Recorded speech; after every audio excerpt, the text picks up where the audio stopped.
Hi hello வணக்கம். இன்னைக்கு நம்ம சமையலில் முருங்கைக்கீரை பருப்பு வாங்க செய்யலாம். முருங்கைக்கீரை பருப்பு. இந்த பருப்பு முதல்ல வேக வச்சு வச்சிருக்கேன். இது ஒரு 100 கிராம் பருப்பு இருக்கும். இது கொஞ்சம் கீரை, கொஞ்சம் தான் கீரை, முருங்கைக்கீரை. ஆமா. இதுக்கு வந்து ஒரு தக்காளி, ஒரு வெங்காயம், கொஞ்சம் பூண்டு தட்டி வச்சிருக்கேன். நல்லா இருக்கும், சூப்பரா டேஸ்ட், நல்லது உடம்புக்கு. இப்போ தாளிச்சுக்கலாம். எல்லாம் நான் பருப்பு வேக வச்சிருக்கேன், 2 விசில் விட்டுருக்கேன். இப்போ எல்லாமே சேர்த்து தாளிச்சு இதுல கொட்டிடலாம். கொட்டிட்டு ஒரு விசில் வச்சா போதும். பார்த்தீங்களா, நான் ஸ்பூன்ல போடுறேன். போதும், 2 ஸ்பூன் எண்ணெய் போதும். நிறைய எண்ணெய்ல சேர்க்கக்கூடாது. அதில் கடுகு கிடுகு அதெல்லாம் போடணும் இல்லை? போடணும் போடணும். கொஞ்சம் கடுகு, கொஞ்சம் ஜீரகம், 2 வெந்தயம்.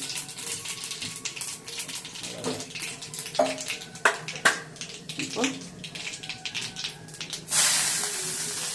முதல்ல வெங்காயம் நல்லா வேகணும். அது நல்லா வறுத்து வைக்கணும். இதுக்கெல்லாம் எண்ணெய் வந்து கொஞ்சமாக போட்டாலே போதும். எண்ணெய் நிறைய எண்ணெய் போட தேவையில்லை. எண்ணெய் தான் நிறையா சாப்பிடக்கூடாதுன்றாங்க இல்லையா, ஆனாலும் இதுக்கு அவ்வளோ எண்ணெய் தேவைப்படாது. இன்னும் நல்ல உடம்புக்கு முருங்கைக்கீரை பருப்பு சீவிட்டணும்.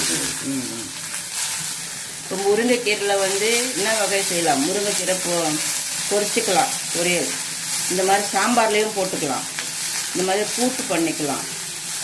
இதை கேழ்வரகு மாவில் அடை சுடலாம். முருங்கைக்கீரை பவுடர் பண்ணி வச்சுக்கலாம். அது ஒரு நாளைக்கு காட்டுறேன் உங்களுக்கு. பவுடர் பண்ணி இப்போ கருவேப்பிலை பொடி பண்ணுறோம் இல்லையா, அதே மாதிரி முருங்கைக்கீரை பொடி சூப்பராக இருக்கும். அது பொடி பண்ணி வச்சுக்கிட்டு டெய்லி கொஞ்சம் கொஞ்சமாக போட்டு கூட சாப்பிட்டுக்கலாம். முருங்கைக்கீரை கழிச்சா இன்னொரு நாளைக்கு, பொதுவாகவே கீரையில் வந்து முருங்கைக்கீரை இன்னொரு நாளைக்கு நான் செஞ்சு பார்க்குறேன் உங்களுக்காக. நீங்கள் ஆஃபீஸுக்கு போகிறவங்களுக்கு கடகடன் எப்படி செய்யணுன்றது தான் என்னுடைய நோக்கம். அது பூண்டையும் போட்டாச்சு. இதில் கீரைலாம் வறுக்க வேண்டியதில்லை. நம்ம இப்படியே பருப்பில் கீரை போட்டுக்கலாம். நல்லா கழுவி வச்சுருக்கேன். ஆமாம், கீரைலாம் நல்லா கழுவி வச்சுருக்கணும். ஆமாம், உப்பு தண்ணியில் போட்டு கொஞ்சம் நேரம் ஊற வச்சு கழுவுனா நீட்டாக வந்துடும். இல்லைன்னா அதில் வந்து பூச்சிகள் அதிகமாக இருக்கும் கீரைலவா. ஃபர்ஸ்ட்டில் கொஞ்சோண்டு உப்பு போட்டு கீரை வச்சுக்கணும் தண்ணியில். நல்லா ஒரு 5 நிமிஷம் நல்லா உப்பு தண்ணியில் ஊற வச்சுன்னா க்ளீனாக வந்துடும். அப்போ அதுக்கப்புறமா 2 வாட்டி அலசி எடுத்துக்கலாம். பார்த்தீங்களா, நல்லா வந்து வறுத்துச்சு. இப்போ நம்ம இதுக்கு தகுந்த போல் கொஞ்சோண்டு காரம் போட்டுக்கலாம். நமக்கு எவ்வளோ தேவையோ அவ்வளோ. இந்த கீரைக்கு பருப்புக்கு தகுந்த போல் மஞ்சள் தூள் போடுறேன்.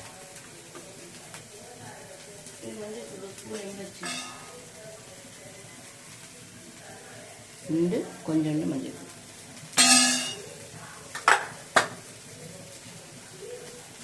இதுக்கு தகுந்த போல் கல்லுப்பு.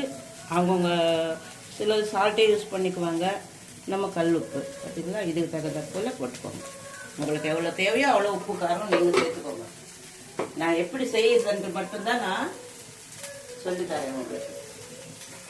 இது வந்து வெறும் ஜீரகம் பவுடரு கொஞ்சம் ஒரு அரை ஸ்பூன். அந்த பூண்டு தட்டி போட்டுருக்கேன், கொஞ்சம் ஜீரகம் பவுடர் போட்டால் தான் டேஸ்ட் நல்லா இருக்கும். இப்போ வதங்கிடுச்சு நல்லா. இதையும் இதில் சேர்த்துக்கலாம். சேர்த்துக்கிட்டு எல்லாம் ஒரு விசில் விட்டால் போதும்.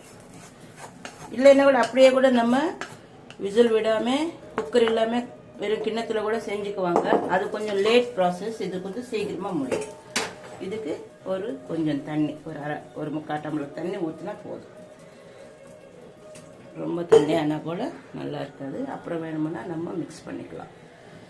இப்போ எல்லாமே கிளறி விட்டுட்டு ஒரு விசில் விட்டால் போதும்.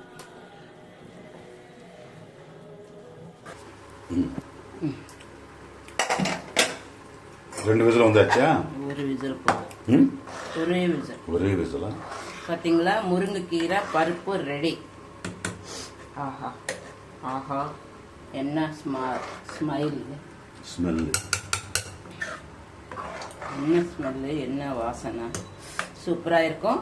நீங்களும் இதே மாதிரி செஞ்சு சாப்பிட்டுட்டு கமெண்ட் பண்ணுங்க, ஷேர் பண்ணுங்க, லைக் பண்ணுங்க, சப்ஸ்கிரைப் பண்ணுங்க. நல்லது உடம்புக்கு, சூப்பரான ரெசிபி. பருப்பு இதுல வந்து துவரம் பருப்பு நான் போட்டிருக்கேன். நீங்க சிறு பருப்பு கூட சேர்த்துக்கலாம். இந்த ரெண்டு இதுல எது வேணும்னா உங்க விருப்பம் அது. நான் இன்னைக்கு துவரம் பருப்பு போட்டு செஞ்சிருக்கேன். இதுதான் முருங்கைக்கீரை பருப்பு. ஓகே.